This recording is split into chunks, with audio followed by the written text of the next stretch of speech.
Halo guys, nama saya Rahmat Hairil Fojulbis dengan NIM 2301672. Saya dari SPG 2B. Halo guys, perkenalkan nama saya Anindita Dian Aulia dengan NIM 2309067 dari Prodi SPIG kelas 2B. Halo guys, perkenalkan nama saya Lisi Siti Saadah dengan NIM 2308202 dari Prodi Survei Pemetaan dan Informasi Geografis kelas 2B. Halo guys, perkenalkan nama saya Arya Raka Octavian dengan NIM 2312146 dari Prodi Survei Pemetaan dan Informasi Geografis dari kelas 2B. Assalamualaikum warahmatullahi wabarakatuh. Perkenalkan nama saya Ram dan Setiawan dengan NIM 2301439 dari Program Studi Survei Pemetaan dan Informasi Geografis kelas 2B. Terima kasih.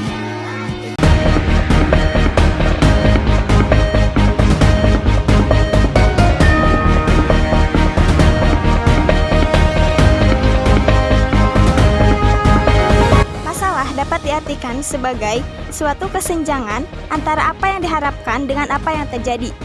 Jika apa yang terjadi atau yang tercapai dalam pendidikan tidak sesuai dengan apa yang diharapkan, maka masalah pendidikan tengah menggenjala. Permasalahan pendidikan di Indonesia adalah segala macam bentuk permasalahan yang dihadapi oleh program-program pendidikan di Indonesia. Nah, banyak sekali masalah pendidikan yang terjadi di Indonesia. Salah satunya adalah masalah pemerataan pendidikan. Oke, di sini saya akan menjelaskan tentang penjelasan kasus. Oke, salah satu contoh kasus permasalahan pendidikan adalah masalah pemerataan pendidikan yang ada di Papua. Data menyebutkan bahwa di Papua ada lebih dari 620.000 anak jenjang SD, SMP, SMA atau SMK tidak bersekolah atau tidak menyelesaikan pendidikannya. Pakar pendidikan dari Universitas Papua, Dr. Agus Irianto Sumule mengirimkan data yang merinci, yaitu ada lebih dari 244.000 anak jenjang SD tidak sekolah, 224.000 lebih di jenjang SMP, dan 151.000 lebih di jenjang SMA atau SMK. Angka totalnya adalah 620.724.000 anak yang tidak mendapatkan pendidikan. Dan itu tersebar di setiap kabupaten yang ada di Papua. Kondisi ini melanggar komitmen undang-undang dan otonomi khusus Papua sendiri yang menyebut bahwa penduduk Papua, khususnya orang asli Papua, harus memiliki pendidikan minimum sekolah menengah atas atau SMA atau SMK atau paket C atau sederajatnya. Itu merupakan penjelasan dari kasus yang ada di Papua, yaitu kurangnya pemerataan pendidikan.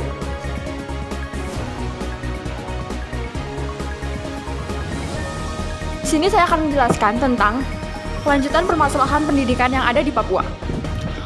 Wamena adalah salah satu daerah di Papua yang memiliki permasalahan pemerataan pendidikan. Di Wamena terdapat banyak sekolah yang memiliki sedikit murid dan guru. Tak jarang, kegiatan belajar mengajar di Wamena ini tidak dilaksanakan setiap hari. Karena hal tersebut, sistem pembelajaran yang didapat siswa tidak maksimal. Hal itu membuat banyak murid di Wamena yang belum bisa membaca, meskipun berada di kelas 5. Bahkan di tingkat atasnya. Juga banyak murid dengan usia yang tidak sesuai dengan tingkatannya. Dari rentannya sistem pendidikan di daerah pinggiran Wamena saat ini, membuat kemampuan literasi di kalangan anak Papua masih jauh tertinggal.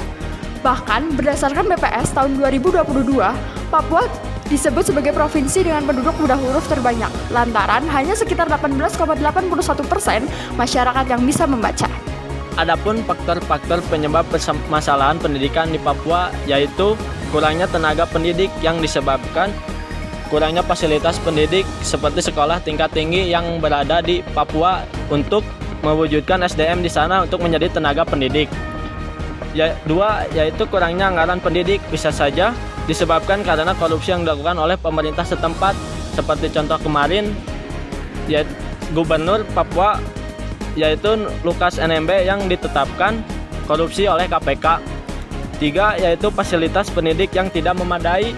Contohnya meja dan kursi yang sudah rusak dan kekurangannya buku untuk mereka belajar dan membaca.